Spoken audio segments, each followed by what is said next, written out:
Blog Talk Radio.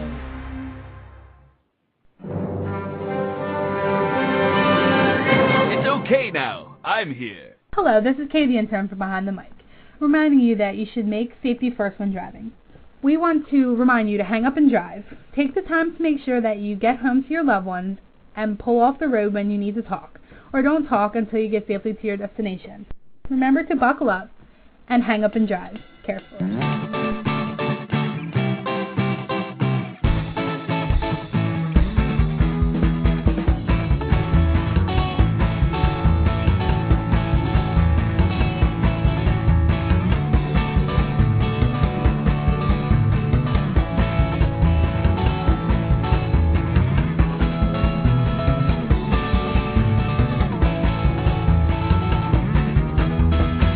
Welcome to Behind the Mic.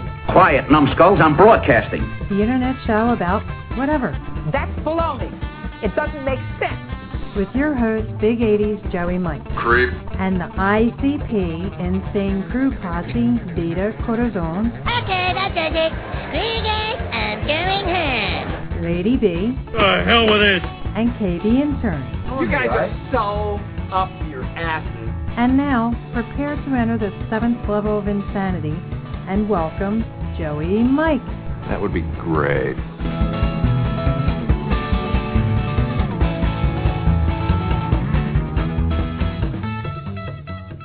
How do, everyone? And welcome to Behind the Mic, the internet radio talk show about absolutely whatever.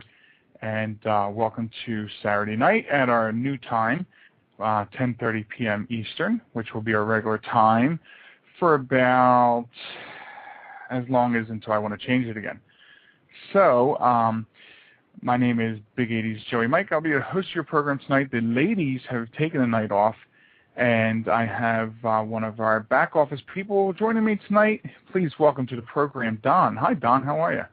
Hey, Joey. How's everything? Good, good. And you have the snowpack count for us this week in Maine? Actually, the snow has dissipated quite a bit.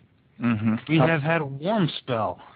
Which means it is 39 degrees, right? No, actually, the temperature right now is about 45. We had rain today. The other day, the temperature was up close to 60. Oh, good. So then you got some melting power out of it as well. Yeah, we did. This is Don's debut on the air. That's interesting. We just had a BTR promos jump in and out of the chat room. BTR promos. Hello and goodbye, BTR promos. This is Don's on-air debut, and Don works in the background along with Sharon and Kay the intern and all the little Mises and Mices. And he was filling in for Lady B, who needed a week off. And then I don't know if it was planned or if it's just coincidence, but then Vita took a night off, and she was heading out on the town over down there in San Antonio.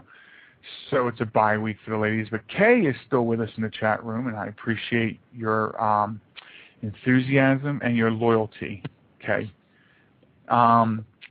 So it's like a man show. So we'll talk about some manly topics, fishing and sports and things like that. And just to get a little bit more information out there, if you're joining us, the number to call in is 646-716-8609. Again, it's 646-716-8609. And, of course, you're listening to us live on Blog Talk Radio, and you can hear us in CD quality over at Reality One Radio by just tuning your internet dial to www.wr1r.com. And just a note about that, if we happen to disappear on you, which has happened in the past, go over to wr1r.com anyway, because we will still be there, unless Skype goes down. So that takes care of that element. And I'm trying to think if there's anything else. No, but I did have one or two points to start on before we headed into fishing and sports and stuff. All right. You were on last week in the chat and listening, right? I was in and out. Okay.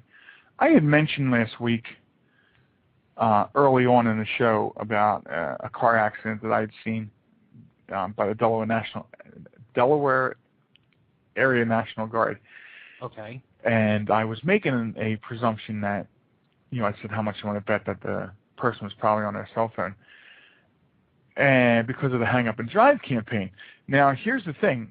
This morning, second Saturday in a row, and maybe not so much more than 20, 25 yards from last week's accident, was another single vehicle SUV that decided to, plow through the Delaware Area National Guard fence. So I don't know if these, I'm now starting to wonder if this is some sort of terrorist thing going on.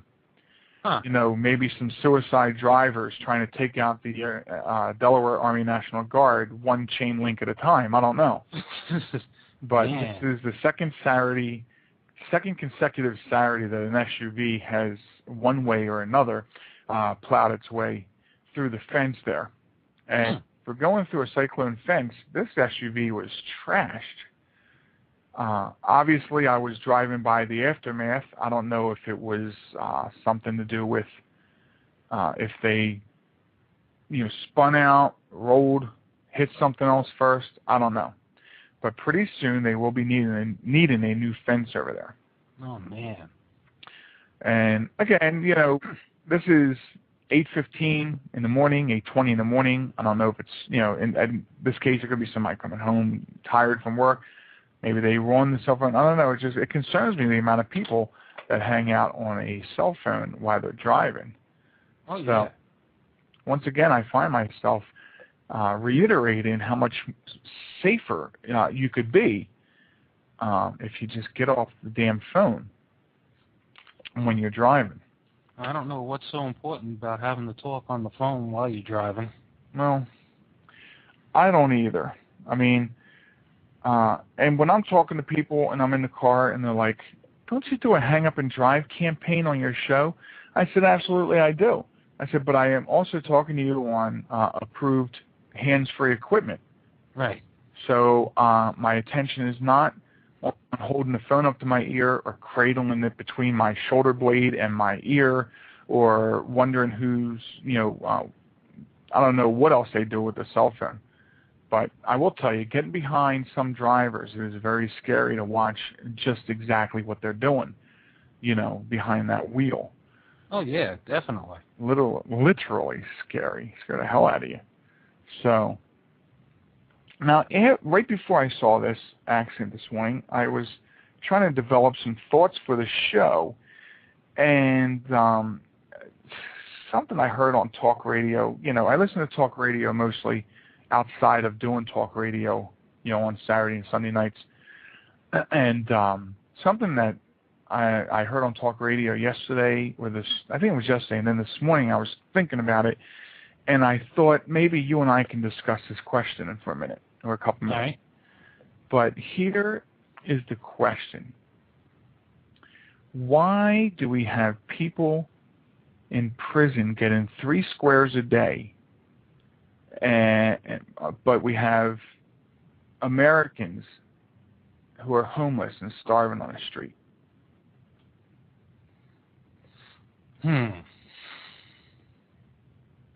My thought, of course, to that is a couple things come to mind. I think Chris Rock said it best when he said that we make the prison system must be too easy. Why would there be so many repeat offenders showing up in jail? Yeah, true. He pointed out that it's too comfortable. And I agree wholeheartedly. Maybe it is. If you look at what goes on in other countries for crimes, over in the Middle East, you steal something, they cut your hand off. Yep. How many times are you going to be a repeat offender when you steal? How many times are you going to be a repeat offender if you rape someone?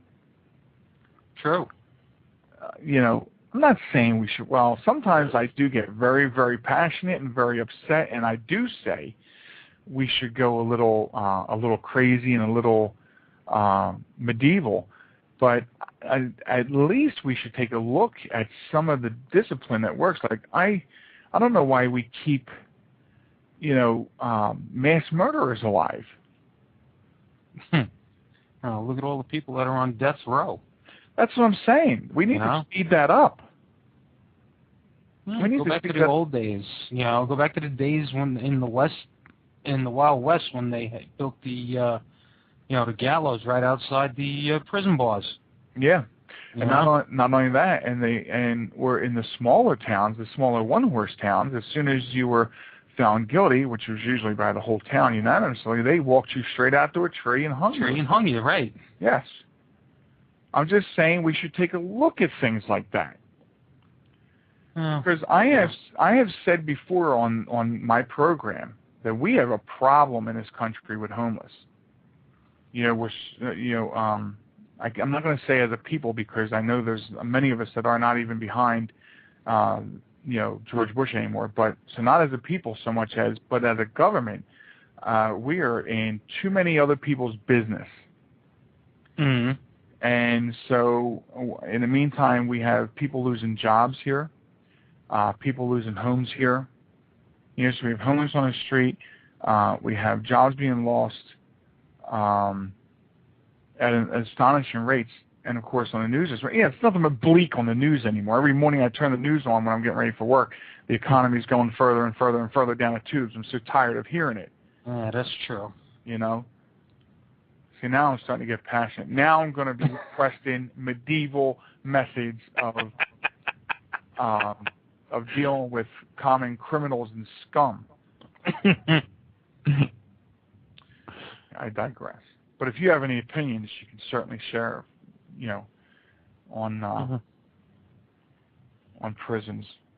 I don't know. Prisons versus homeless.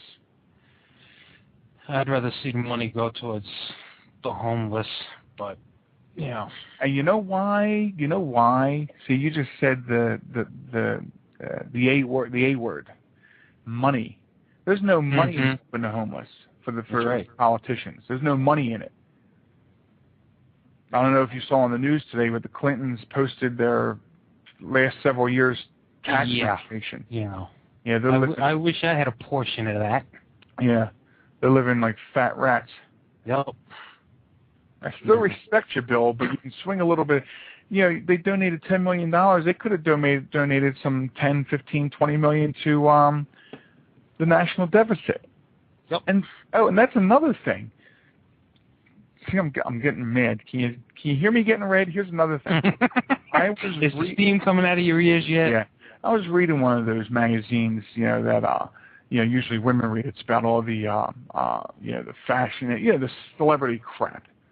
Mm-hmm. You know what I'm talking about, right? Yes. OK magazine and stuff like that. Excuse me, taking a drink. And I was looking at a 4-page spread, Don, that was talking about all these actresses and what maker of jeans they wear and how much those jeans are. Oh, God. And I didn't bring the magazine into the studio with me, and I should have, because I think the highest price I saw was about $650 for a pair of jeans. Okay. Why can't these actresses, who, as you know, many of them have a lot of pissing and moaning to do about the government and how George Bush is doing things, and I'm not defending George Bush, absolutely not. Right. Make that clear right now. But they do all that complaining. They could take some of the money they're spending on jeans and fork that into the deficit. Oh, yeah, but then you're talking about taking away from their image. Yeah, well, what's their image getting them? You know what I mean? Right now, a lot of them, it's not getting them anywhere. Right. It's just making them look like morons. So, where's my time calendar at? Okay. Anyway, you have an opinion on any of this stuff? 646-716-8609. Okay. Let's turn the tables.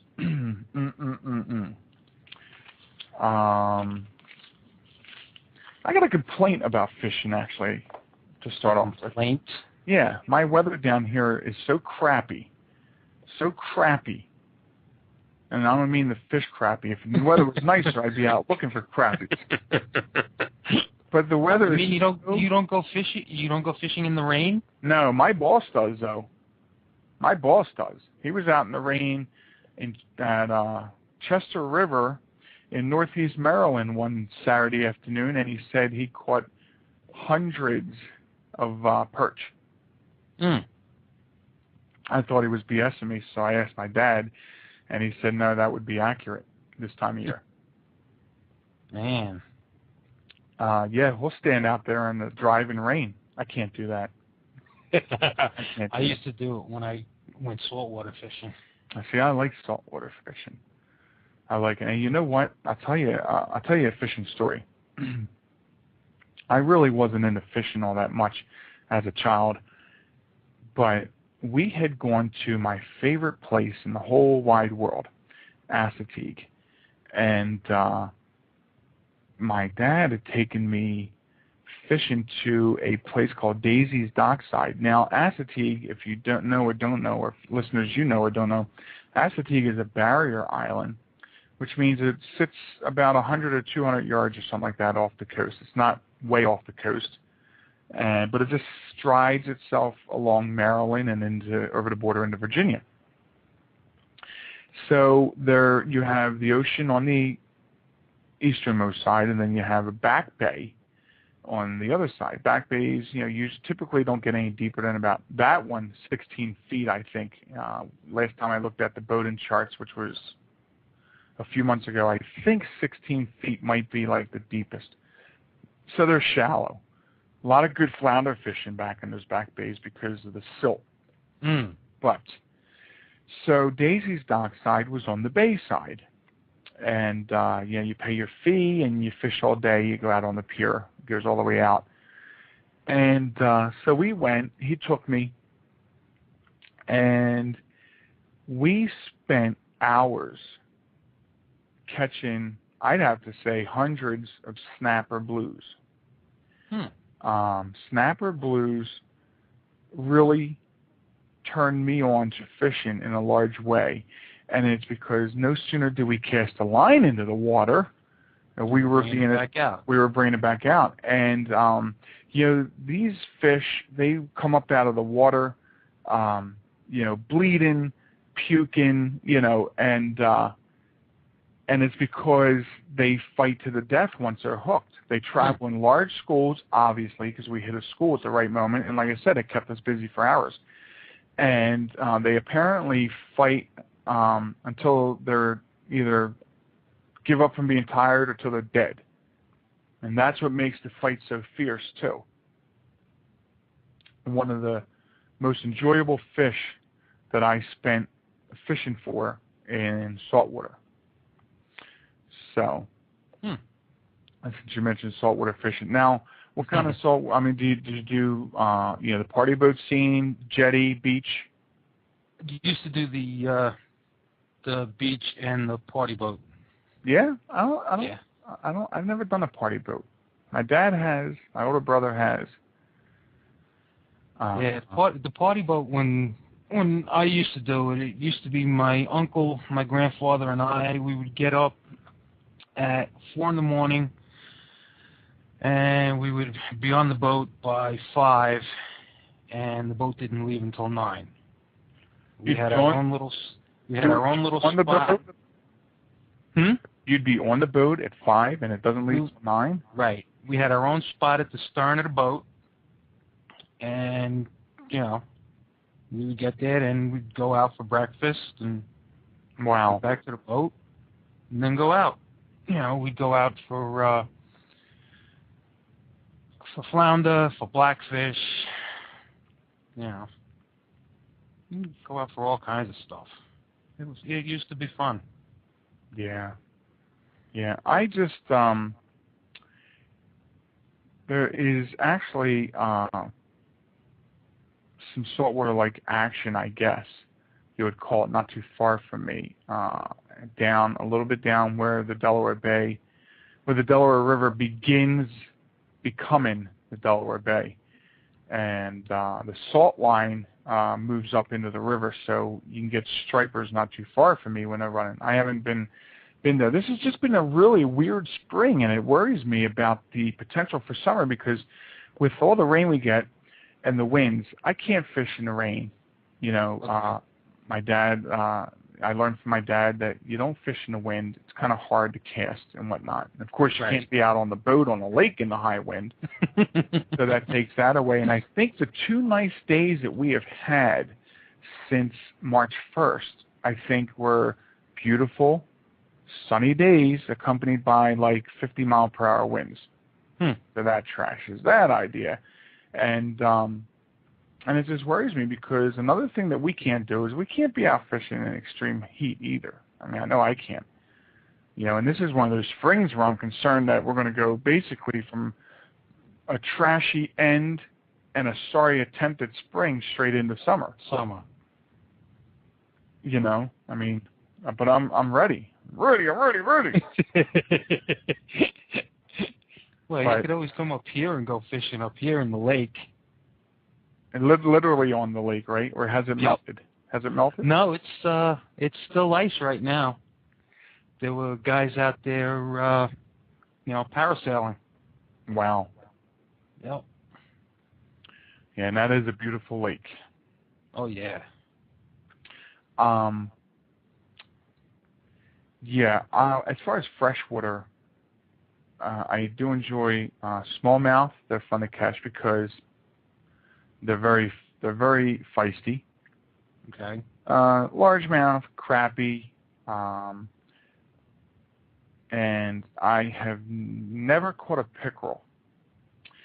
So my father's goal this year is to get me a pickerel, which would be nice. You know, I never caught a pickerel, but I'll tell you, I caught a bowfin. And it must have been about, almost 20 years ago. I was at a fishing tournament in up in Upper Pottsgrove or something like that. Now, let me explain what I mean by fishing tournament. I mean, it was a bunch of, local guys and kids that went to this small pond or lake or whatever on somebody's property, and I think the top prize might have been $25. Oh, wow. This pond or lake, I'm going to call it a pond because it was so small, there was trout in there. I mean, I don't know who, the owner was probably, I don't know where he was getting his stock. There was trout in there. I think there was anything he could put in there. And I thought I had a trout when I finally landed this thing, but I never really saw a trout except in pictures or on video or on a fishing show. Okay. I never witnessed seeing a trout with my own eyes in my hand or on my line. But I pull this thing out. It's got to be about 16 or 18 inches. And it's like a tannish color, and there's just no shape to it. It's like, for lack of a better word, it's shaped like a giant turd. And I'm like, hey, I got a trout. In fact, I'm telling everybody, I think I caught a brown trout. And then they told me it was a bowfin. I was like, what? Oh, wow. Yeah. And as I understand it, bowfin is a southern fish. So that goes back to what I said about, I don't know what the hell this guy was, where he got his stock. But I know people in that area. I used to fish with a friend up in that area, Pottstown, PA, and we used to take 2 coolers with us fishing at the Schuylkill River. And hopefully there's no game wardens listening. But we had, 1 cooler had our drinks in it, the amber colored soda. Right. And the other cooler was bigger than that one. And that one had water in it, and we threw rock bass in it and some smallmouth. And we would take the cooler back and dump it into, it was a pond, but I'm only calling it a pond because it was dammed up by a very small dam. And it was like a backwater. And that trickled into a creek. But for most of the time, it was just this rectangular pond. And we'd dump them in there. And I don't know how they ever did with their survival. But we used to recatch the crappies. Like the next year, we did get a couple monsters out of there. And you should have seen the shiners we used to catch in there. You know, he would throw minnows in there. He would. Oh, God. He used to buy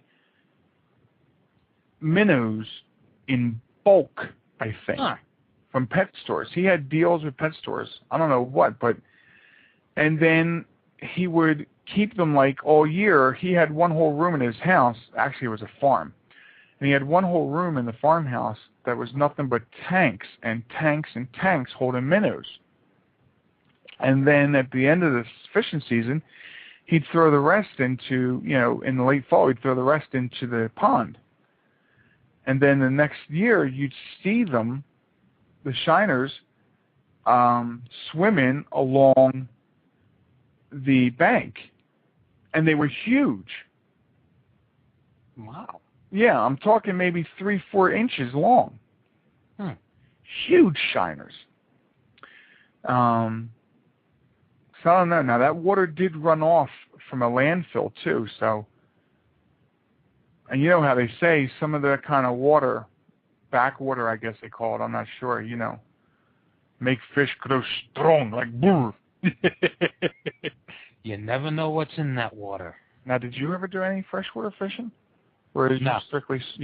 No, I was strictly salt. That's what I was raised with. Well, Now. yeah, I do. I mean, it's a little difficult to do freshwater fishing when you know, you grow up in the Bronx. Well, You know. no comment. You can comment. It doesn't bother me. Yeah. Before we go on, just a reminder, the phone number to call in if you want to join the show is 646-716-8609. You are listening to Behind the Mic on blogtalkradio.com and in CD quality at Reality One Radio at www.wr1r, too many W's in that.com. And we're talking fishing, and we'll move on to some sports. And the ladies took off, so you know, the men are playing around with the studio controls here tonight. But I like surf fishing. I think I enjoy jetty fishing more because, not that I do any better on a jetty, but when I was living in Jersey, we lived right on the bay. Right. And the Delaware Bay. And you felt like you could do better on a jetty, I think. I think, to me, I could safely say that is a mental thing. I mean, when I get on a jetty and there's more current going on, you know what I mean? The back and the forth, and I think mentally I feel as though I have a better chance in that kind of water, catching something. Now, I don't know how other people feel. I tried saltwater fishing here in the C&D Canal, and I think that they keep the bottom controlled with some sort of cyclone or chicken wire system, because I'll lose half my tackle box in a couple hours of fishing over there. And oh, man. Yeah, after 2 days of doing that, I did not return to the C&D Canal, and I won't. Oh, man. You know, that's a lot of rigging to lose, and I think it's because, you know, you have to put on, actually, I stopped using the pyramid sinkers and went to the, I think they call them bell sinkers, where they're smoother. Yes. And that didn't help. I thought maybe that would help sink it but not catch on, but it didn't matter. It would just, you know, would sink down. It would get into a rail or a rung of whatever it is that's down there, and boom. So, but I enjoy jetties. We used to go down to Ocean City,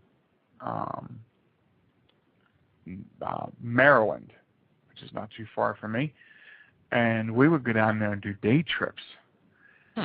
And yeah, and you know, we do swimming, and then, you know, my dad and my brothers mostly at that time, would go up on the jetty there and fish the Ocean City Inlet, which is, to look at, it's a pretty tough inlet. Wow. And the riptide down there is absolutely insane. Insane. You can almost weekly anymore look in a newspaper from Ocean City and see somebody that has either drowned or near drowned. Really? Yeah. I would say on average probably damn close to weekly. Oh, wow. Most of them, are saved by the lifeguards, but I mean, for instance, I think it was like 2 years ago or so, where, a family was vacationing down there and, the father and the kids went fishing. The mother didn't feel like going. It was after beach hours, so lifeguards were off duty, and her entire family drowned in the riptide. Terrible. Man. But they used to catch blues off that jetty, and tautog, flounder. I think tautog. I don't even know if that's how you pronounce it. I'll just say tog. But yeah, that's some rough water down there. Some rough water. Man. But I do enjoy saltwater fishing. I just think that you catch more in freshwater, and I think it's because most times when you're freshwater fishing, you're in a controlled body of water. Yeah, that's a possibility. It's smaller, you're more apt, except I can go out fishing with my dad, and he'll catch pickerel right in front of me. I'll cast right where he's cast, and I don't catch any pickerel. I don't know what it is. I shower, and maybe that's the problem. That could be problem number one. Sharon always says to me, why you shower and then going fishing? Because I like to be clean, But she said maybe I'd attract fish if I didn't shower. Then all you got to do is stand in the water. Yeah, well, there you go. Now, see, that's what my boss said. My boss said, he said, you go to Brandywine or Chester River, he said, you got to get hip waders. You got to walk out there. I'm like, I'm walking out there to do any fishing. Can't make it all that difficult. Doesn't make any sense. So, but like it or love it, fishing is an awesome pastime. Yeah, it is. I haven't done it in years, but whether you're alone or with somebody, of course, with somebody passes the time better. But it's a great thing to get into. It's it used to be relatively cheap. In some states, it still is. And actually, in Delaware, this year was the first year that the license fee didn't go up.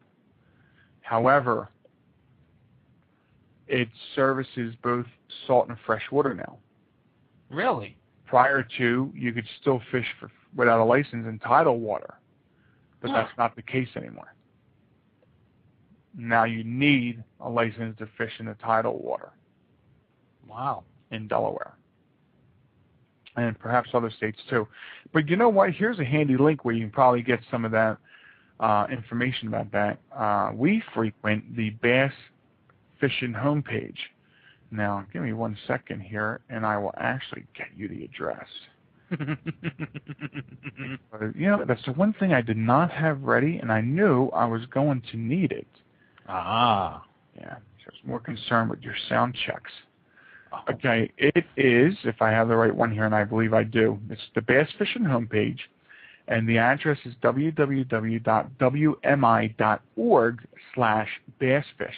Now, they do also at WMI.org have a saltwater fishing homepage, but there's a lot of broken links on it. And not that I'm complaining, they make a fascinating website out of the Bass Fishing homepage. It's, all 50 states, and I think other places as well. They take a look at the fishing reports alone, and you have other states plus Canada, Brazil, Mexico, and then other countries mixed together in a potluck if they don't have a specific place to be reported upon. And this is just fishermen like you and me and anyone else, and they just go there and they post where they went and how they did, and actually, if you're lucky enough, they'll tell you where they went. Sometimes, especially when we're looking at the post for Delaware to see what's going on around Delaware, they'll say, they'll say something like private pond or pond in Delaware, and it's like, well, thanks a lot. Yeah, I caught 52 bass yesterday in a half hour at a pond along Route 1. All right, well, so that narrows it down to about 50. Thanks a lot. Well, they don't want to give away their spot. Well, you have to be friendly, you know what I mean? You have to be friendly and share with your fellow fishermen. We're catch and release, by the way. Not sure what your theory on that was, or whether you did that, or if you caught for food. No, I would catch if it was large enough. I would keep it and take it home for food. Mm-hmm. But other than that, it would be catch and release. Right. Yeah, see, I like to promote catch and release because share, you know what I mean? Mm-hmm. I mean, when I did go out fishing, and there were a couple of times when we caught fish that were tagged. Really? Yeah. I've never fish caught that a were tag. tagged, and just let them go again. I've never caught a fish that was tagged. Yeah. The first time I caught one, I thought something was wrong. Actually, I'm lying. I have caught a fish here and there that were tagged, but they were tagged with like hooks and someone else's line and bobber hanging out of their mouth. Hey, I know where you've been. That other side of the lake. So, if you mean tagged in that way, I've had me a few. No, I don't mean tagged in that way. And then, of course, here's another fishing story for you. Back in 1996, I caught myself down in Delaware. Yeah, with a rusty hook.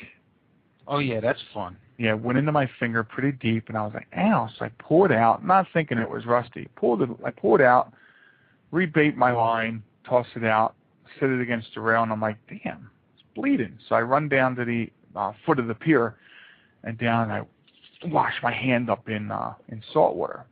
Throw a Band-Aid on it, an old Band-Aid in my tackle box. And at the time, I worked for McDonald's. That's not a plug. And I was a manager there, and during the rush, what the manager usually does is sits there and wraps sandwiches for the whole friggin' thing. And this was on Saturday. I did this. By Wednesday, I'm wrapping sandwiches, and I just couldn't move my hand anymore. So I'm like, what the hell is that red line going down my finger? So I said, you know what, I'm up to the ER. Yep, I said, I'm going to run up to the ER. And they were like, see that line? If you didn't come in, that was heading straight for your heart. That's septicemia. So, 4 days in the hospital on antibiotics to flush it out. And I got out in time to show up at my little brother's graduation party. And I mean, leave the hospital, go to the barbecue. Oh, man. So be very, very wary of rusty hooks. Oh, yeah. Especially when they come in close contact with yon body parts. So. Oh, man. So visit the Bass Fishing homepage, and no matter what state you live in, you can read reports and post reports. Doesn't matter who you are. You can post reports on where you've been fishing, and you know what? That would only help your fellow man. Yeah. I mean, why not? And I know there's more of you people fishing in Delaware, so start posting. Tony says the rusty hooks also look like women, where women look like rusty hooks. Be wary of women that look like rusty hooks. Maybe I put that together wrong. I may have. So now, so the Bass Hissin homepage. That's actually where the women go. The Bass Hissin. The Fast Bitchin' homepage. Okay, so moving along. Oh, man. In the world of sports, let's see, the NCAA men's Final Four is headed down to and started today in the Alamo Dome Yep. And Memphis went and won their game. Oh, did they? Okay. They pretty much dominated that game too. Yeah. I'm not really into basketball, so I will rely on you. I mean, I brought the basic news, and you kick it into the driveway. You know what I mean? Yeah, Memphis pretty much dominated the game. They won the game by 15 points. The final score was 78-63. Yeah, that's a basketball domination. And Kansas has dominated their game against UNC. The final score is 84-66. That's another domination. Yeah, so now it goes now it's Memphis against Kansas for the national title. And that's Monday night. Yep. Check your local listings. Always wanted to say that. Check your local listings. Check you know. Hey, speaking, okay, does that cover NCAA? Pretty much. You know, there's no more games after that. Okay, moving along then. Your favorite team, if I'm not mistaken, is the Yankees.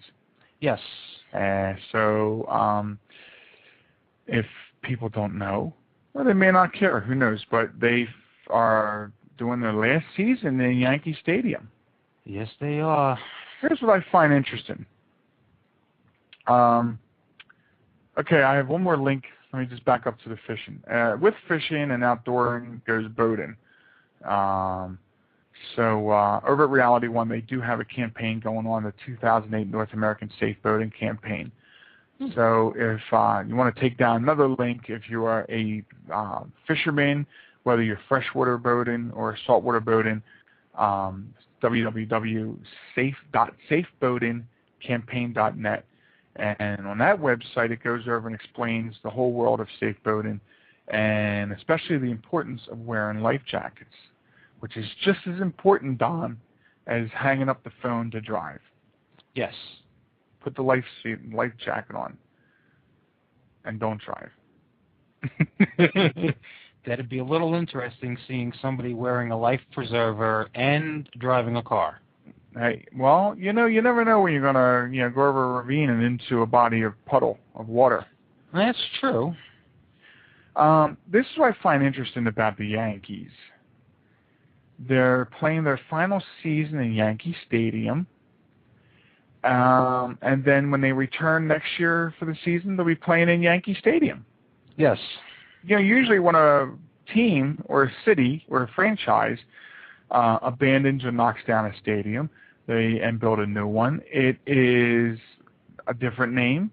So I found it interesting that they kept the same name.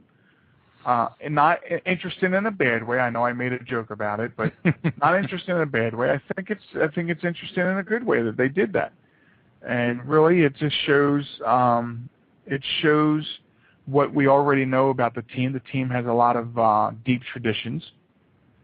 And I think just by doing what they're going to do with keeping it called Yankee Stadium, the new one, is that they're just reinforcing their commitment to team tradition. Mm-hmm. And what they did with the new Yankee Stadium is when the original stadium opened up, they are actually building the exterior to look exactly like the 1923 stadium when it opened. Really? Yeah. See, that's what I'm talking about. One more boating link. We'll have to get these on the website too. One more boating link. USPS.org. It's the United States Power Squadron, which is a nonprofit education organization dedicated to safe boating. USPS.org. Oh, and don't forget, as a past member of the Coast Guard Auxiliary Reserves, they will inspect your boat for free every year. Courtesy inspections. Make sure you're safe. I understand that the new Yankee Stadium is going to have a martini bar. Yes, it's going to have quite a few amenities that the stadium now does not have. But here's what I found. Now, this is ironic, interesting. They're going to have 50 luxury suites and a martini bar, and yet the new Yankee Stadium is going to be smaller. Yes. So I'm just, how the hell do you put more amenities in a smaller yard? Well, I don't understand the method behind the madness on that. Maybe that's what it is. That I'm not understanding. Well, I really haven't looked at the full blueprints for the new stadium, and they're posted. It surprises me that I haven't, but Yeah, they're putting it's a smaller stadium. They're going to have fewer seats, and it just makes me wonder. I mean, are the numbers falling as far as attendance at the games? No. Last year they pulled in. What did they pull in last year? I think they pulled in almost 4 million people, or they pulled in over 4 million people last year. See, the thing is, when you make a stadium smaller and put fewer seats in, you're doing it for one of two reasons: either for sellouts or for sellouts. Oh. I mean, either you're putting them in because you need sellouts, or you're putting them in because you want more sellouts. Well, that's pretty much one thing that the Yankees really don't worry about is sellouts, because they get 35 to 50,000 people a game. Mm-hmm. I mean, the stadium now for a sellout is about 56,000 people, or a little bit more. Right. See, I think I think Citizens Bank Park, the Philadelphia Phillies, I think their sellout numbers, I don't exactly know, but it's probably between 34 and 37,000 at Citizens Bank Park. Tony said Steinbrenner can afford it to pay the luxury tax on all the luxuries. Oh, yeah. Stadium. Oh, please. Yeah. I mean, Yankees pay a penalty every year because their payroll is so high. Really? Yeah. You'd think he'd want to trim that fat, put a little more cash in the pocket. Nah. No. When you do 4 million people through the gate,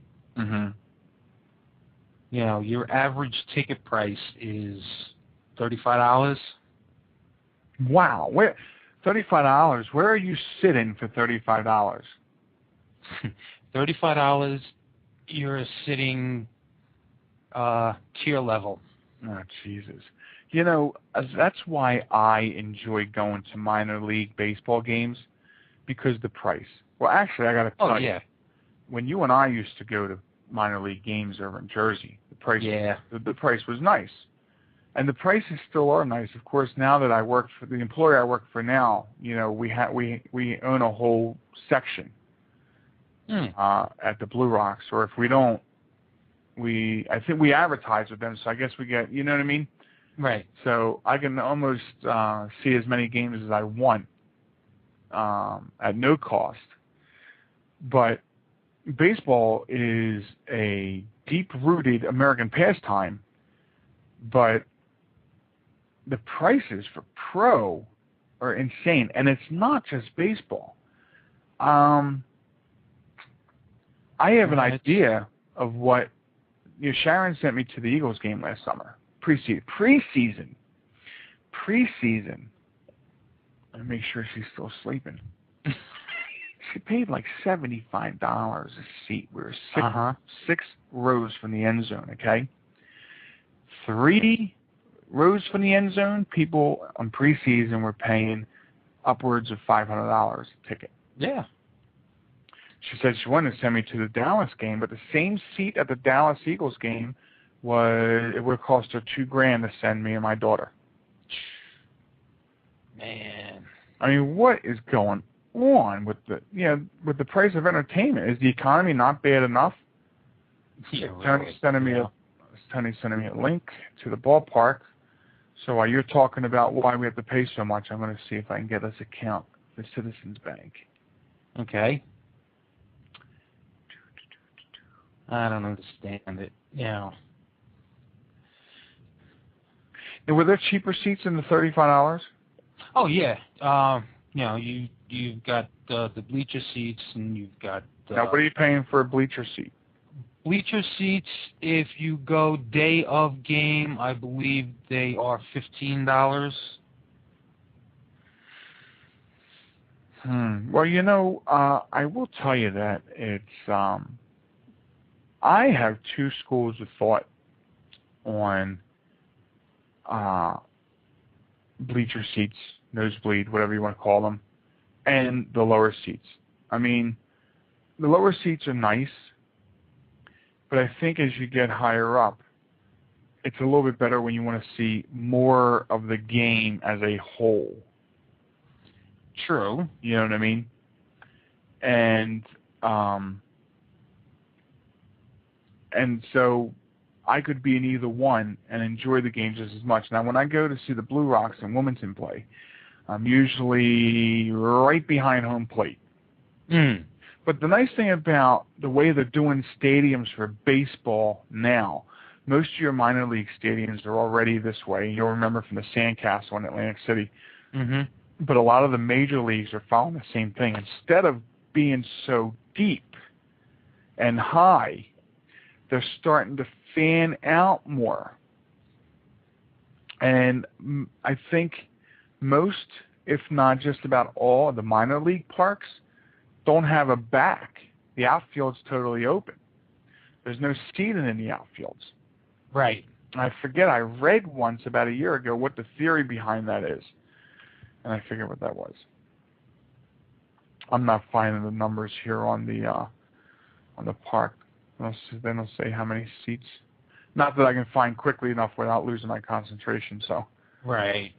But even Citizens Bank Park, in the outfield, you got the bullpens out there, okay, and then you have one section of rooftop bleachers and a whole bunch of concession. I mean, there's not a lot of seating in center field anymore. Most of your seating kind of tries to stay hugged, from the left and right infield area down around home plate. But and as you know, Citizens Bank Park was what they built after they knocked down the vet. Yes. Which, I've been to the vet for any. What are you doing over there? You need a mute button. Yes, I know I do. But you actually have one right there on Skype if you needed it. If I've been to the vet for Phillies and Eagles, and the thing I hate about going to an Eagles game is you don't know what's going on. You don't know what's going on. And I don't go to them often enough to do this, but when you do go to, I assume, any football game, you will find most of the spectators among you and around you are wearing headphones. Headphones, yes. That's because they're listening, like in Philadelphia, that's because they're listening to Merle Reese. And I know people that'll turn their TVs down at home and put on the local radio station carrying the Merle Reese doing the announcing, the voice of the Philadelphia Eagles. And so I don't go often enough to worry about taking that kind of a setup with me to a game. Though I imagine, because I was 6th row from the end zone and couldn't see a damn thing, that having Merle Reese in my ear would have been beneficial for me at that game. Well, it could have been. Yeah. Yeah, so I'm going to take a caller. And 610, you're on the air. Hey, how you doing? Hi, Pop. How are you? Hey, I'm hanging in. And listen, on Veterans Stadium, I think the sellout's either 42 or 45,000. That was on the Vet or the Citizens Bank? No, that's on the Citizens Bank. Okay. I thought it was in the high 30s. The Vet was like 68 to 70,000. The problem was it was a dual-purpose stadium. Almost all the stadiums they built during the 70s were the same way. They were built for baseball and football, and football always draws a larger crowd because there's only 16 games a year. As with baseball, you got 162 games a year. Okay, so then the baseball crowds never filled up those huge stadiums. And I mean, it wasn't just here. It was in St. Louis. It was in San Diego, Cincinnati, Pittsburgh, even Shea. Mm-hmm. But it got to, on TV, a half-empty stadium looks bad for the team. So they built more and more comfortable stadiums for the looks and for the ambiance. Almost all of the new stadiums have that retro look about them. They look like the old brickyards from the 20s and whatnot. Right. So then the theory is that it just looks more attractive and bigger sellouts for baseball. Say again? So the theory then is it looks more attractive and it looks more like sellouts for baseball. Oh, yeah, of course. Separate parts. Now, at the link, do you know what the number is at the link for a sellout on a football game? That's still up in the 60s, I believe. Okay, all right. Yeah, so but they naturally draw a larger crowd because of the fact that there aren't as many games being played there. Right. See, you learn something every day. Huh? As I see that, you learn something every day. Yeah. Yeah, well, I think either Baltimore with Camden Yards started, or it might have been Jacobs Field out in Cleveland that really started this retro look going. I believe it was Camden Yards, though, in Delaware. That's the one that, in Baltimore, that's the one that everybody seemed to point to as what they wanted their stadium to look like. Mm-hmm. And as far as how they get more into a smaller stadium, well, if you remember the Vet, you walk through a long tunnel of concrete with just a couple of stands here and there. Now these newer ones have stands food stands or kiosks, whatever you want to call them, all the way around the stadium. In fact, they even have sections of the stadium, like the outfield, Ashburn Alley and Harry the K's, and all these bigger venues that allow different enterprises to bring food in. When it was the Vet, they only had one company serving food. It was like being in a GI Chow hall. Right. Well, that's when I went to the Eagles game. I was just amazed at, just the way things have changed, like from going to the Vet and going to the Link. It's like a city. When you come in from the stands, it's a whole other city. Absolutely. Every flavor you would want in food. Right. Every major, I wouldn't say every major restaurant, but every, I guess you'd call them sports bars or venues like that. Almost all of them have setups in the stadiums now.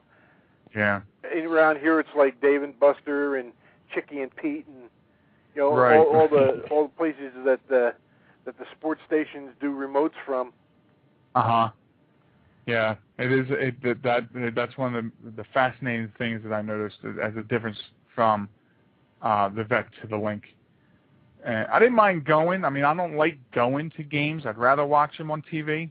Well, you see more on TV, especially football. Football to me is a terrible. Well, of course, the only ones I've ever been to, I've been up in the nosebleed section. You almost needed binoculars to see the game. But, right. Otherwise, see so much more on the TV. Now, baseball is a lot easier game to follow. It's more pastoral than football. Mm-hmm. Well, the other problem with being up in the nosebleeds during a football game is when you're looking down at the field, it kind of looks like there's old electric football games where you turn it on and everything just shook around. And the pieces rattle around, yeah. Hey, I heard what you said about when you were fishing and you caught a fish with a tag on it. Oh, yes. That was on. Now, there's a couple of reasons for that. Some places tag the fish themselves, and they give out prizes for the tags when you return the tags. But a lot of those tags are put on by the states or fish biologists, and what you're supposed to do is measure the fish, and there should be a phone number or a contact number on the tag, and you're supposed to measure the fish and call them or write them and let them know where you caught it and how big it is now. That way they follow how the fish is migrating. Huh. So they're using the angler to help them with their studies. Exactly, yeah. Yeah, they release so many fish, and that's one way they find out, if the fish are actually getting acclimated to the water that they put them in, or, if they're being successful at stocking them there. Wow. Because, it costs some money to stock fish, and if they're not taking or if they're not lasting, what's the use? You're just burning money. Of course, the government's been good at that for years and years and years. Oh, absolutely. Absolutely. That's what they do best. Oh, man. Yes, they do. Yes, they do. But, yeah, I never caught anything with a tag. I keep going to this pond right by my house that's always advertising that they're catching a lot of stuff out of, and I can sit there for hours and do nothing but, drown my plastic bait. You talking about the one up off of 40? No, because I've caught some. Oh, the there. park. I'm talking about lums. Yeah. We're always reading in... lums is tough if you don't have a boat. Yeah, but if you get in a boat, okay, and you're fishing the shoreline and doing well, then why can't you stand on the shoreline and do well? Well, you're presenting the bait differently. From the shore, Okay. you're dragging it into shallower water. Shallower water, to me, as far as I can see, would become more threatening to a fish. They might hang out on the fringe of it, but they don't want to go any farther in than they have to.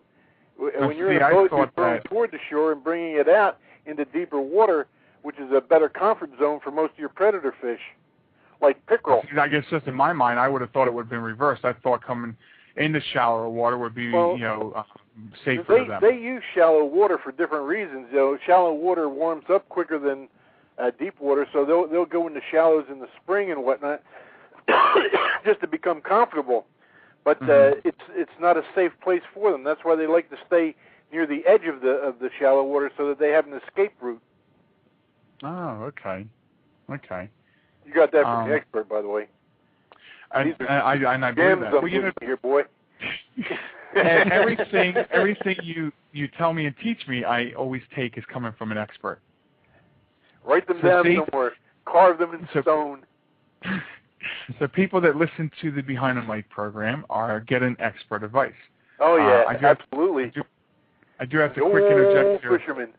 I do have to quick interject with just a station ID. You are listening to Behind the Mic on blogtalkradio.com, and if you choose CD quality at Reality One Radio, and that is at WR1R.com. The number to call in is 646-716-8609.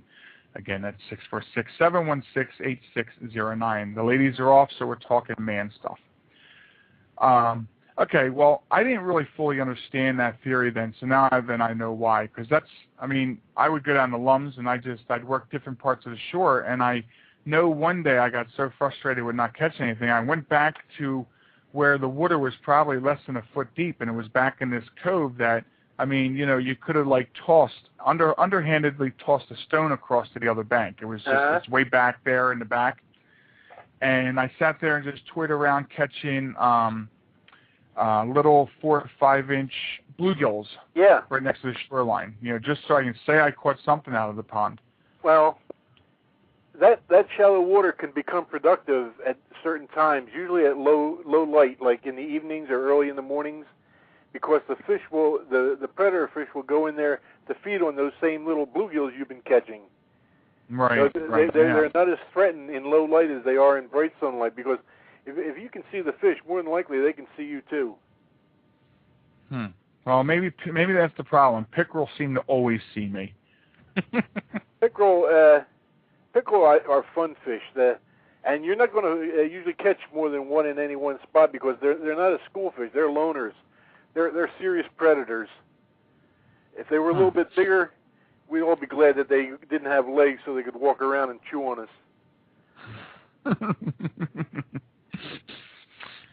Wow. Well, this year hopefully will be the year. Oh, yeah, this will be the year. If I get one, I may just hang it up on my wall. Well, at least a picture of it anyway. Who's there with you, right. Donnie? Yes, Don's here tonight. Hey, Don, how you doing? All right, you? I'm hanging in. That's good. They had to get me out of my casket to come and listen to the show, but yeah, I'm glad I just tuned in. That's good. I'm glad. All right, listen, I'm going to get off the air in case anybody else wants to get in, and I'll go back to listening to you talk because I had to turn down the volume on the computer. Okay. All right. Well, thanks for calling in, Pop. Take care. Oh, man, it was my pleasure. Take care, guys. As well. It was good hearing from you. You too, man. All right, bye-bye. Bye. So that is so there you have it. That's expert advice from Yeah. who has been, all my life, my expert. So that was my dad, and I think he's probably the guest man in the who was in the chat. Guest 1029, I think. Very, very, very nice of him to chime in. It was a perfect show for him because he lives and breathes fishing. Fishing, yes. And everything I learned from him. And I'll tell you, he makes his own. Well, he's always painted his own jig heads, and he ties his own flies because he does do fly fishing. And lately, he's been carving his own poppers. And one of the proudest things for him, and it's exciting for me to see too, is when he brings a bag of poppers that he made himself out of balsa wood, hand carved them, hand painted them, and he brings them out and tests them, and he catches bass on them. Wow. Yeah, I don't know if he's caught anything besides bass. That I'm not sure, but I know that he has caught bass right in front of my eyes on homemade poppers, and I didn't even make them. And I'm proud to see that happen for him. And it's been a trial and error process. He would say, well, I got to figure out how to put more weight here, more weight there, or centralize the weight. And he comes up with different theories on how he's going to adjust the weight, and it works. It works. I have a bag full of his poppers myself. Now I haven't caught anything on it, but I did get a nice hit last year at Beck's Pond on a popper. A popper's a whole new thing for me. I'm used to, if it's not live bait on a bobber, then my big thing is, a jig head with plastic grub bait, and throw it out there and bring it back slow. That's my forte. The poppers are new to me. So, what else is going on? Where's my notes? We did NCAA, Yankees baseball, fishing. Yeah. What else you got? Well, let's see. The end of this month, the 26th and 27th, is the NFL draft. Oh, is that coming up? Yep. Now, how about, you're going to be watching it, right? I certainly hope to. I think that, where is my calendar at? It's the 26th and the 27th, huh? Yes, 26th and 27th. Now, your team, if I'm not mistaken, has first round? Yes, they have the number one pick in the draft as of right now. But what Bill Parcells is thinking about is possibly doing something that hasn't been done since, I believe it was 1999. The team that had the first pick that year was on the clock and just let the time run out. Mm-hmm. They weren't penalized. Okay, the team that picked that was number 2 was able to pick and pick the number, whichever person they picked, but the number 1 team who had the number 1 draft pick was still able to make a selection anytime they wanted to. Right. And they were able to do it without having to give anybody up to draft, go down in the draft. It's really funny how you can manipulate some things to work for you. Well, I guess it's like anything else. I mean, you find loopholes and niche and and different ways of manipulating it, like anything else, I guess. True. And maybe it wasn't always like that, but it's something that I'm sure was probably groomed into that. Mm-hmm. Yeah. Now, 25th and 26th. See, this is what I'm thinking. I'm thinking that perhaps you could report on the draft force on the 26th. Okay. Because, if on the 26th we run overtime, it's not going to matter anymore because we're hopefully be on our own clock then. Yeah, so you can just, kick Lady B in the shin, push her off the chair, and steal the headset. Steal the mic? Yeah.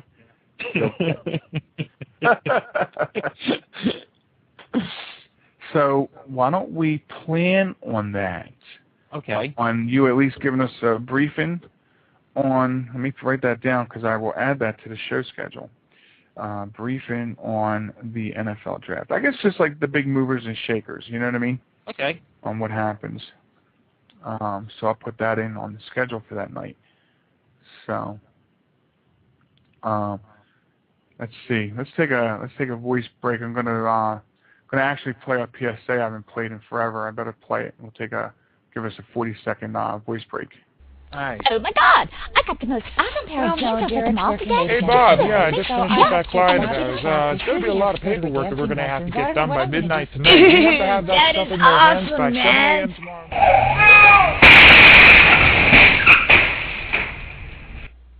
This is Vita from Behind the Mic, reminding you to make safety first when driving. Using a cell phone while driving is a distraction that quadruples the risk of an accident. So we want to remind you to hang up and drive. Take the time to make sure you get home to your loved ones and others get home to theirs. Please pull off the road when you need to talk on your cell, or don't use it at all until you safely reach your destination. Remember, buckle up, hang up, and drive carefully. Okay, so coming into the final minutes of the show, you can call us if you have any thoughts on any of the manly topics we've been discussing. The number is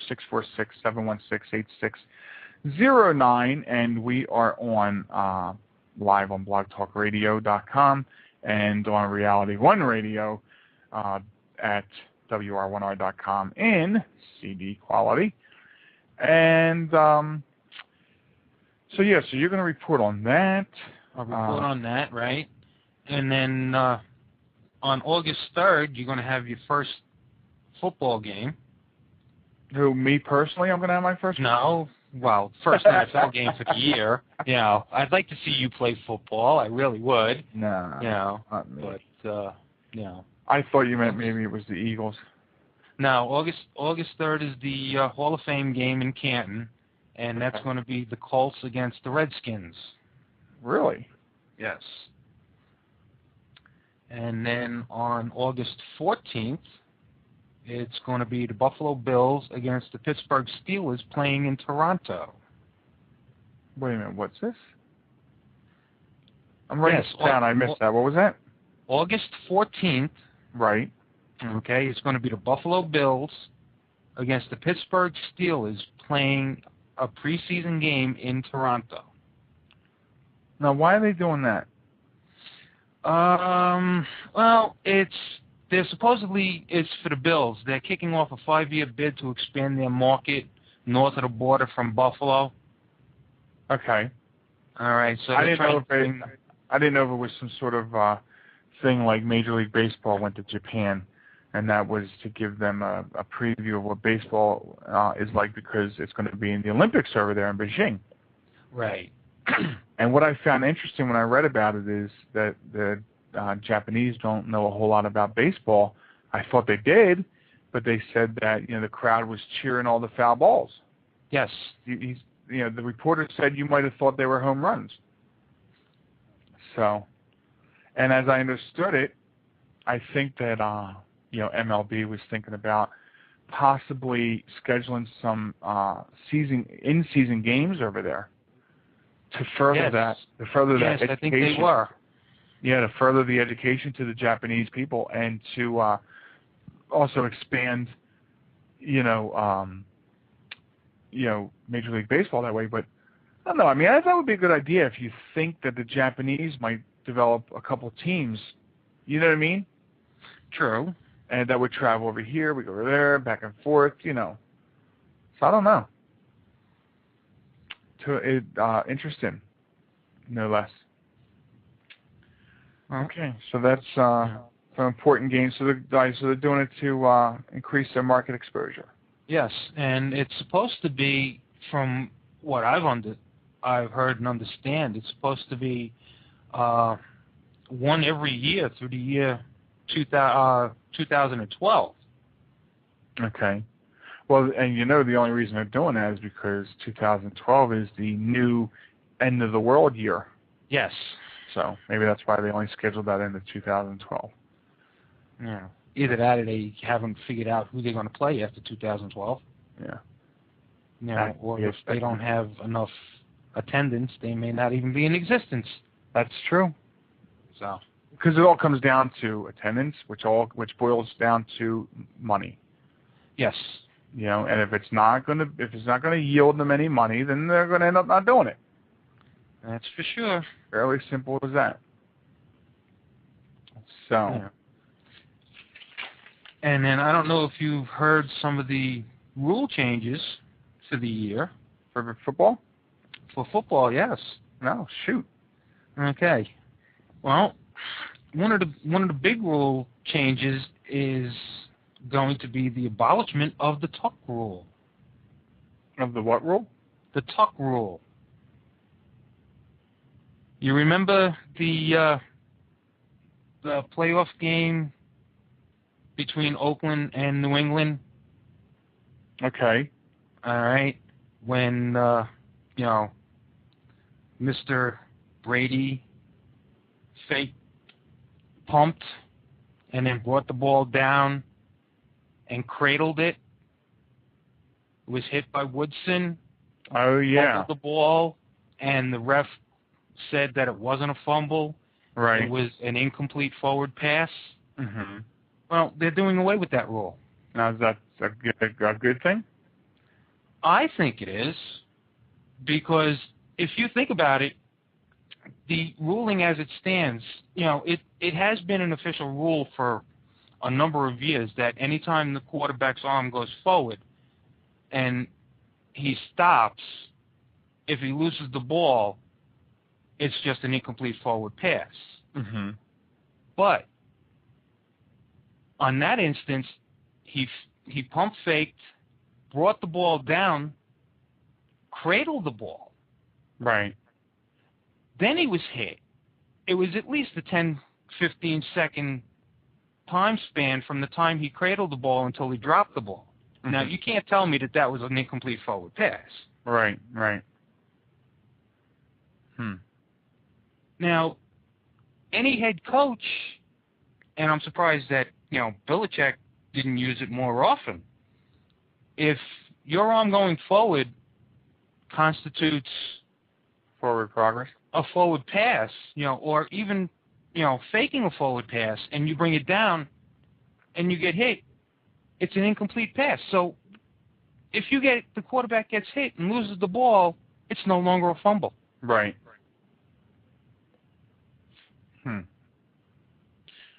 So start every play with the quarterback faking a throw. He gets hit, it can't be a fumble. Right. Huh. Well, Brady had this to say. Could I take this job for a quick buck? So what other rules are they doing? Okay. Well, that was the biggest one. That was the biggest one, yes. Mm-hmm. The ground cannot cause a fumble. Okay. They're changing that rule again. I don't know why. One year they say it can cause a fumble. Next year they say it can't cause a fumble. Right. Fortunately for us, we just report on the news. Right. They're going to rewrite the end zone celebration rule. They're going to rewrite it? Yeah. How? I thought they were just not allowed to do it. Yeah, well, they're going to do it. Now, what are they going to allow? Oh, they're going to allow, where you can spin the ball, but you know how T.O. and, Mr. Johnson from Cincinnati, like to perform their end zone dancing and, all their antics, they're still going to be not allowed what they do. Right. Okay. The force out rule. You know how when pass would be thrown towards the sideline and the receiver would have to come in bounds with the ball? Right. Okay. And if he was hit before he comes down, in the ref's estimation, if he would have come down in bounds without being touched, it would have been a completion. Okay. Now he can be hit, forced out of bounds, and it's an incompletion. He has to come down with both feet in bounds to make it a completion. Okay.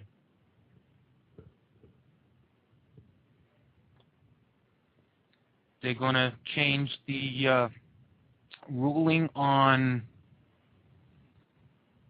instant replay for field goals. Before, they could never ask for an instant replay on a field goal. It was whether it was good or bad, it was the ref's call. That was it.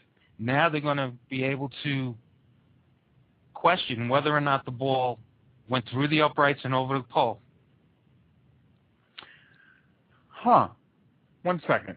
We're coming down to our last few minutes actually on Blog Talk Radio. So if we go overtime, and we might, I'm not sure yet, but if we do go overtime, you can finish up the show at WR1R.com at Reality One Radio. If we don't finish up here, again, that's WR1R.com. Why would they change that? How is there any ambiguity in a field goal? It either goes in between the uprights or it doesn't go in between the uprights. I have no idea. What the hell would you need an instant replay for? Why would you need an instant replay on some of the ones that they call? I don't know. Well, I think that rules, that doesn't make any sense. Well, hey, it was voted on at the the owners' meeting, so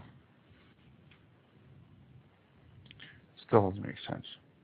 No, it doesn't. But to me, it's a waste of time. For the viewer at home, that they take 30 seconds or 60 seconds to look at something that, again, how can there be any ambiguity? It either did or didn't pass through the uprights. Yes. Yeah. What else? Well, that's pretty much it. Anything else that's going to be changed is going to be, and it's insignificant rule change. Right. But they did agree on. Now you know how the quarterbacks have the mics in their helmets. Right. Okay. Well, now they approved the communication device in the helmet of a defensive player. Really? So, yes. So now a defensive player is going to have a listening device also. I guess that makes sense, though. It does, and it doesn't. Well, wouldn't that allow for the defensive coordinator to be able to communicate directly to someone on the defense? Yeah, it does. But hopefully they don't mic them. I don't think they would have to. Here's the bottom line. Defensive coordinator calls a play, you execute it. You know what I mean? True. Shouldn't need to, say anything back. You shouldn't need a microphone, just an earpiece. Or a speaker in the helmet, Yes. So, alrighty. Is that what you got? Yeah. The only other thing is they're looking into scheduling more games between division opponents late in the season. Add in more than 16 games? No, they're going to keep the 16 games, but you know how some years you've had a team going to the playoffs play other teams that, like Miami this year. Right. They hadn't won a game. They only won one game. So really, I hadn't noticed. The chances of them actually winning against a much better division opponent was slim to none. And it really didn't mean anything. Now they want to have it where the games are going to be more meaningful within the division. So I didn't know they did that bad. Well, hey, there's a lot of people who didn't realize it. All right. Well, thanks for that sports update on the football end. It's nice to hear things about football at this time of year when we're waiting for football. Yeah, well, So, all right. Well, here's some announcements before we close out. First of all, for the rest of the weekend, and for your listening pleasure, anytime during your weekend or during your work week, check out Reality One Radio, who is our broadcast partner, so to speak, at WR1R.com. They play the best in music from the 70s, 80s, 90s, and today. And they also have a syndicated show on there on Saturday evenings and before our show, and Sunday afternoons called Back to the 80s.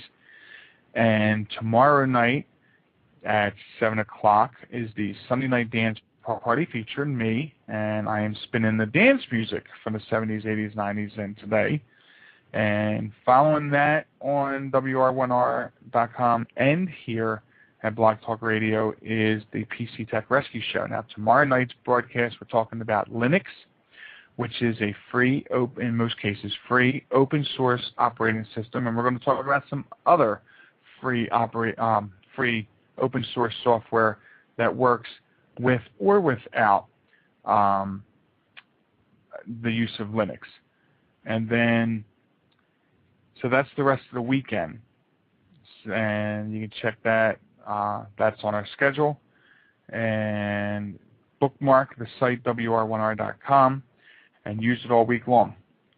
And also, coming up in the very near future, keep an eye on our website for some scheduling changes as we start drifting into our own network, the WBTM radio network. So keep an eye on that and scheduling changes. Not so much for the current shows, but we're going to be adding Golden Age Radio, which is our tribute to reliving the past days of old-time radio dramas and mysteries and horrors and things of like that nature. And that'll all be scheduled in. And also, hold on 1 second. So keep an eye on our website. Actually, we have a shorter website. If it helps you out, WBTM.info. That is already live. It'll take you to the same place, just a little easier to remember.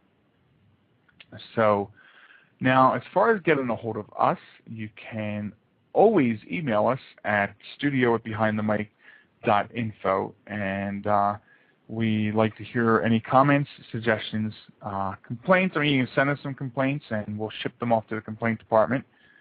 And any show ideas, anything you have, you can also visit us at the forums, which are located at the website, and they are free to join, and you can get very, very interactive with the guests and hosts and other listeners that sign up. It's free to sign up, and go on over there and check that out.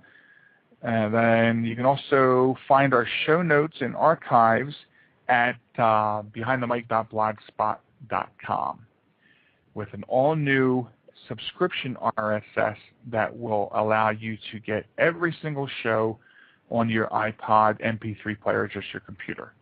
Blah, blah, blah, blah, blah. That's a whole lot to say. Yes, it is. And I've even trimmed some of the fat off of it. I don't even mention all the sites. I mean, if you really want to know how expansive we are out on the Internet, just go to WBTM.info and visit all the different stuff. So that's it for us. Don, I want to thank you for sitting in tonight. One of the ladies. I enjoyed it. I would like to tell you and everyone else on air that I think we're going to bi-week them purposely once a month. Okay. So watch out for that too. And Blog Talk Radio. Oh, okay. So Yes. I want to thank everybody for joining. I want to thank my dad for calling in and giving us some expert advice on fishing. And I want to thank everyone who listened. Don for joining me. Tony Richards and Reality One for streaming us over there. And next week is a very big show. We're going to have clairvoyants on the air. Kate and Kylea will be doing tandem mini readings on the show, and that is 10:30. We have put in for a 2-hour show at Blog Talk in case it gets, in case we need it. And obviously we can run longer at WR1R.com, but we will have a 2-hour block at Blog Talk Radio. And that's Kate and Kylea doing tandem mini readings on the air. And, of course, if you want to work with them more beyond that, you can send your details in to us after the show, and we will forward them on to them. And that is next week at 10:30 here at Blog Talk Radio and Reality One Radio. So, again, Don, thanks for sitting in. On behalf of Don and the ladies who are on a bye week, and Kay the intern, and Sharon in the office, I want to say thanks for joining us on Behind the Mic this week, and I'll see you guys twice tomorrow night and again next weekend. Thanks a lot, Don. No problem. It was fun. Yes, it was. It was very fun. Yes. Some music. Good night, all. Good night.